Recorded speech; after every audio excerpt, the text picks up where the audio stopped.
This week on the corner, we're going to write the firmware for our SKR Tronxy. Stay tuned. Hey everyone, it's me Jeff. Welcome back to my corner. The past little bit we've been working on an SKR Turbo 1.4 conversion for our Tronxy XY2 Pro. I had some stuff going on, so I did a quick little blurb that I put up a bin file where I modified Chris Riley's firmware to run with this.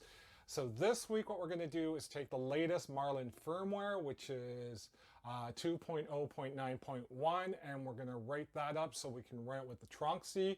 And we're also going to do a bit of a screen flash, because when I bought it, I bought the wrong TFT 3.5 screen for it. I bought the BQ1 stock screen, so it has a bit of a shorter wire, so I'm waiting actually for an extension cord as we speak so I can bring it up to the front and finish off my build. But it's fully functional, Marlin works great, and we're going to dive into that right now.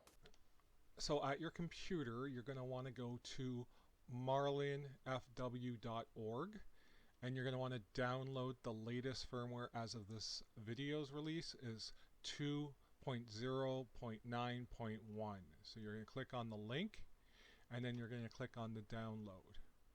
You're going to extract this in any way you feel comfortable with, and then what we're going to do is we're going to open it up in VS Code. I already have my build already made, so I will show you the changes I made in my build. We're going to open.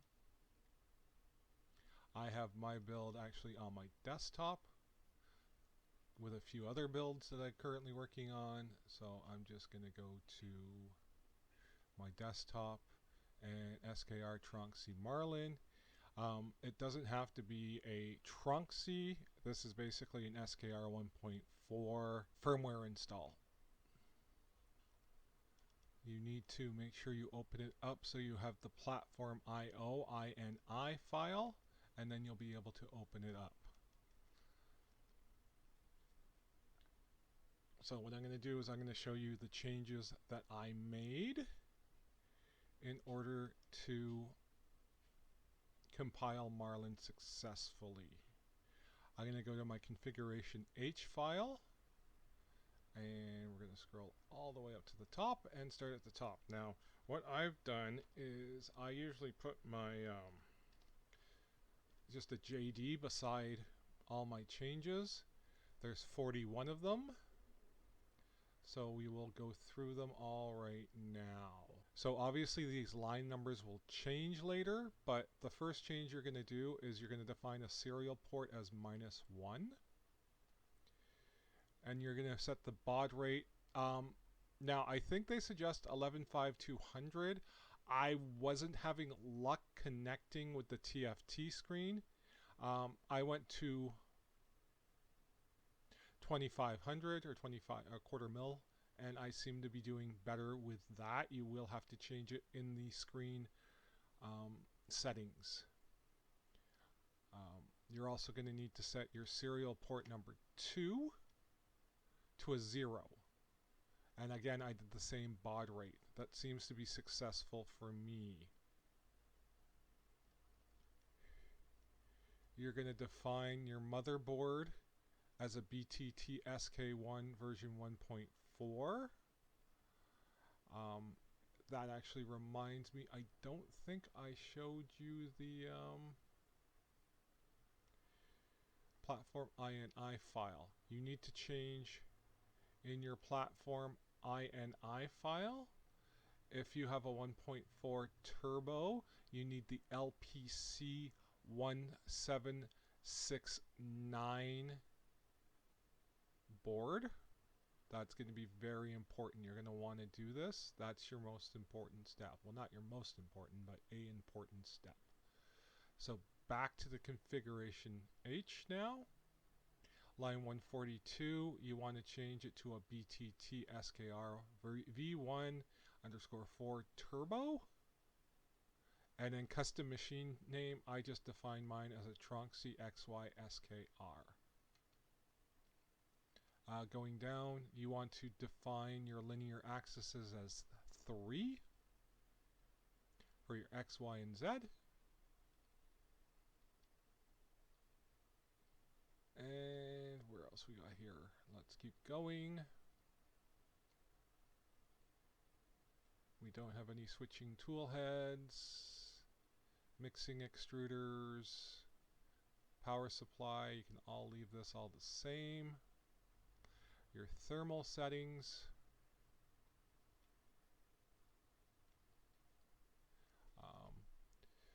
Your temperature sensor bed, send it to a 1, and this is already predefined as temperature sensor 0, so this is your hot end, this is your bed.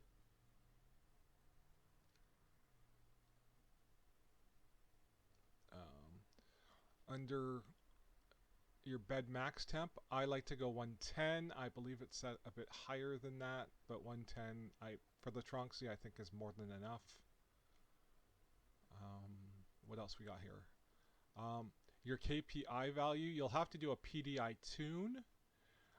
When you set it up, you'll do a PDI tune and an E-step tune, but these numbers with the stock Tronxy should get you in the ballpark. So 27.67 for the P, 2.58 for the I, and 74.34 for the D.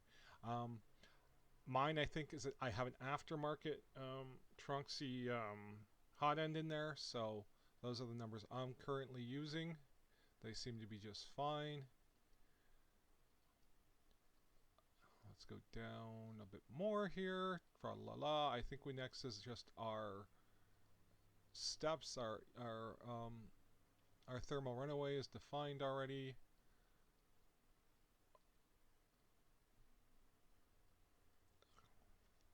Your Z min end stop inverting I have to true.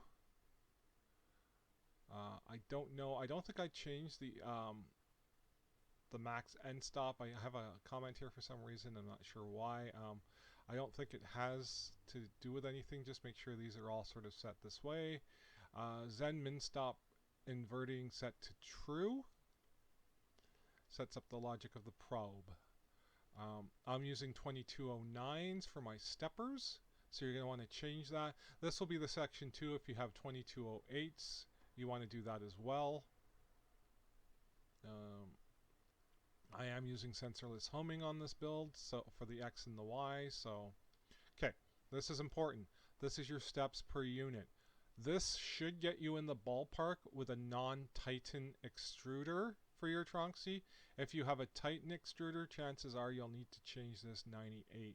Again, as I say, you'll have to calibrate your E-steps once you get this up and running, but this should get you up and running. Your feed rates, your accelerations. I think I did drop the accelerations from the default. You can always speed them up with your slicer or change them in the firmware again. Now, again, this is just to get you up and running. You'll get some decent prints off of here, and then you can just adjust them, just like the default accelerations. I think these are all dropped down. I think they were 3,000. Jerk, we're leaving the same. Don't need to touch any of this. Z probe option, I believe this is set by default in the original firmware.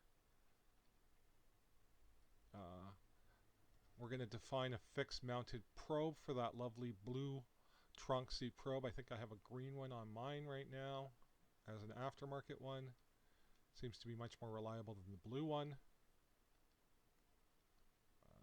What else we got? Nozzle to probe offset. So this is going to be where your blue sensor is located. It's minus 35 on this side of the probe. And my Z offset is a 0.05. I would actually recommend you setting this to 0 at first, because everyone's Z offset is slightly different. This is your offset from the probe. Your probing margin, you want it at 20. If you probe it at 0 or at 10, your first probes are going to be off the bed. So this will basically move the probe deeper into the bed.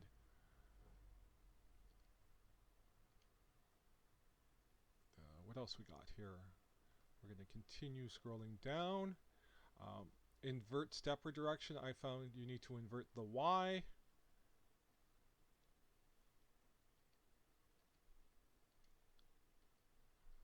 You're going to want to change your bed size here.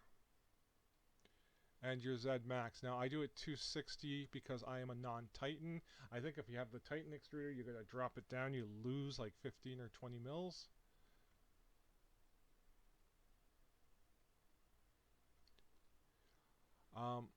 Filament runout sensor. Now I'm not going to enable the filament runout sensor in this video. With the SKR 1.4 turbos and the TFT screens, what happens is they don't communicate with each other. So if you're using the touch mode on the TFT screen, you need to have your filament runout sensor attached to the screen. If you're using Marlin mode and you're printing from the SD card on the board itself, you need to have it hooked up to the board. So it's a big thing. It's kind of confusing, so we're not going to use filament runout. I will do another video on it. I think I've been researching it and somebody has a solution how you can possibly do both. So we'll give that a whirl. Bed leveling. Yeah, we're going to go with bilinear bed leveling. We're going to set that up. So just uncomment. And to uncomment any of these things that we've done, you guys know you just take away the 2 slashes in front. And if you want to leave a comment, you can just put 2 slashes and leave your comment. I have set preheat before leveling. I get the nozzle up to about 120 so it doesn't ooze filament, but I want my beds to be at least 50 to 55 if I am. It just ensures that your bed's preheated before you're leveling so you get a better mesh.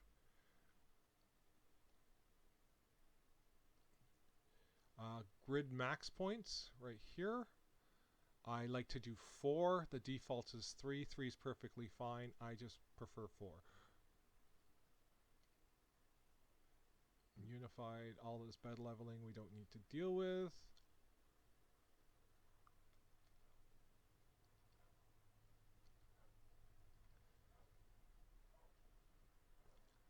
Preheat constants. So I think the default was 70 on the PLA. I just dropped mine down to 50. I always like to have my preheats a little bit lower than my printing temperature, and that way I can just raise them up. Like I try to print PLA at 55 and 200 or so for the filament, depending anywhere from 205 to 195 I guess is probably my sweet spot, but everyone's slightly different. Same with the ABS. I think they had the bed temperature a little bit higher. We'll just drop that down to 90. I have not yet printed ABS on the Tronxy, but I'm looking to give that a shot soon. Nozzle park feature. I do have this in here. I think I left it in when I was playing around with the filament sensor. You can or not. Basically, it parks the nozzle on an idle or a G27. So once your printer's idle, it will park your nozzle. You leave it in there, that's perfectly fine. What else we got here? All this stuff you don't need. LCD support. So for the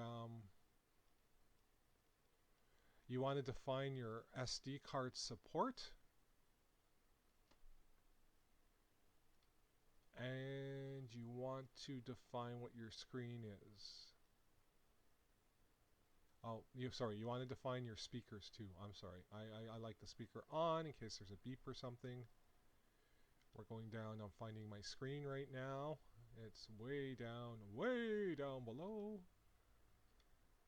It's right there. It's the RepRap Discount Full Graphics Smart Controller is the one you want to enable for the TFT screens.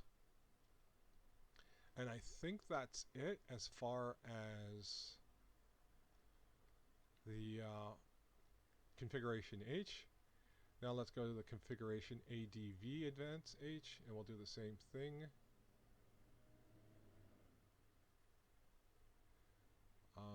Let's just see here. I did define baby stepping, but I didn't completely go into it because I'm using the touchscreen mode. I did not. Now the touchscreen mode automatically has baby stepping involved in it. So if you're printing in Marlin mode, you want to play around with some of these settings to get them better. Example, like double clicking your Z, double click for Z baby steps. You want to define that.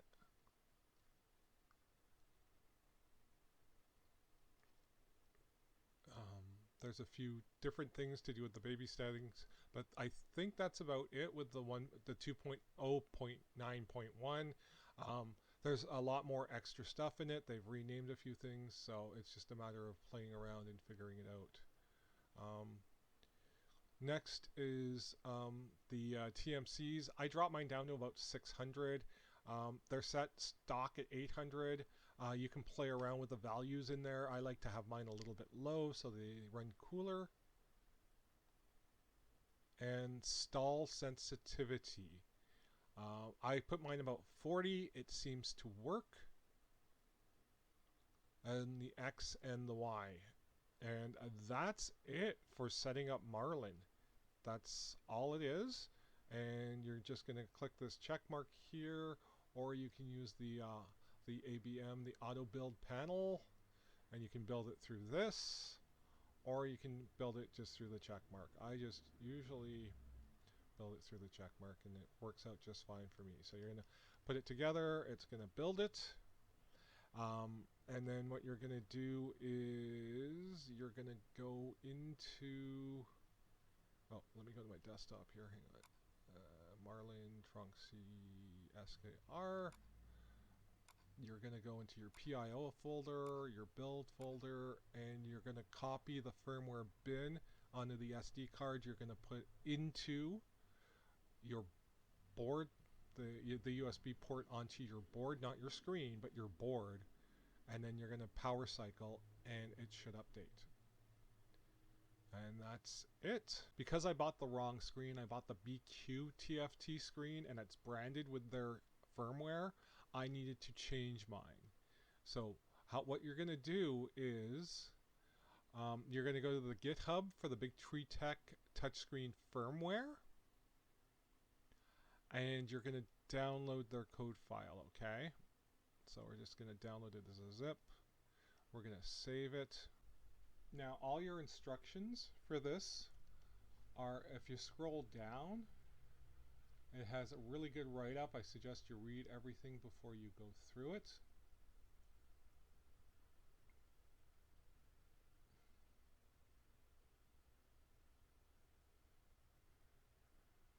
And it explains everything that you need to pay attention to. So I'm not going to go through reading it all. I'll just show you how I did mine. So now that I've downloaded it and I've extracted it, all you're going to do is go into this copy SD card root directory to update. You're going to find your master firmware for your screen. I have the TFT35B1 firmware. I'm going to go ahead and copy that onto my SD card. And then what I need to do is you're also going to copy the config file onto your card as well. And you're going to go into your theme. And then you're just going to find the file for the size of your screen.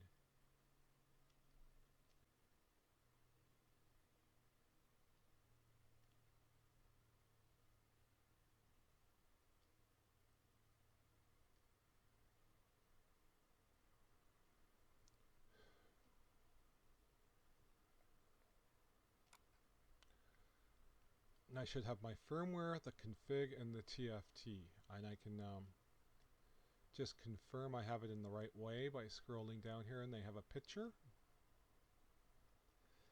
So I have the bin file, the config, and the TFT. So that's pretty much exactly what I need.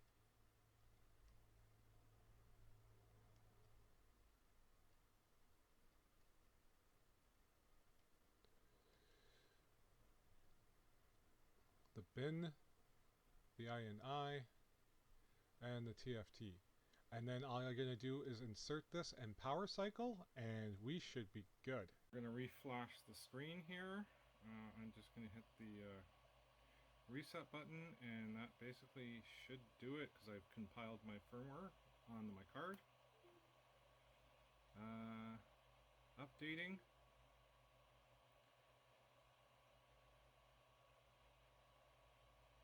Updating.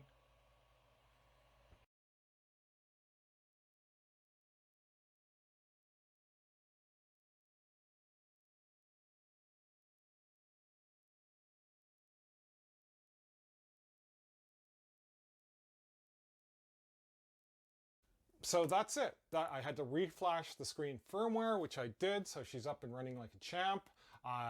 The 2.0.9.1 firmware is up and running.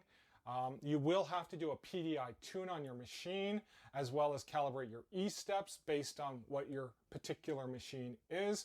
But you should have enough in the tools, and by cycling through the menus, that you can get everything up and running. You can adjust your E-steps through your menu, your voltage through your menus for your current, for your drivers, your sensitivity for your stalls, which I set at 40, seems to work for me. Your mileage may vary. Again, I hope this video was helpful for you. If you have any comments or concerns, leave them in the comments below. And as always, if you're just cruising through this channel, if it's helping you out, just hit subscribe, please. I appreciate it. Thanks so much. And everyone, peace out.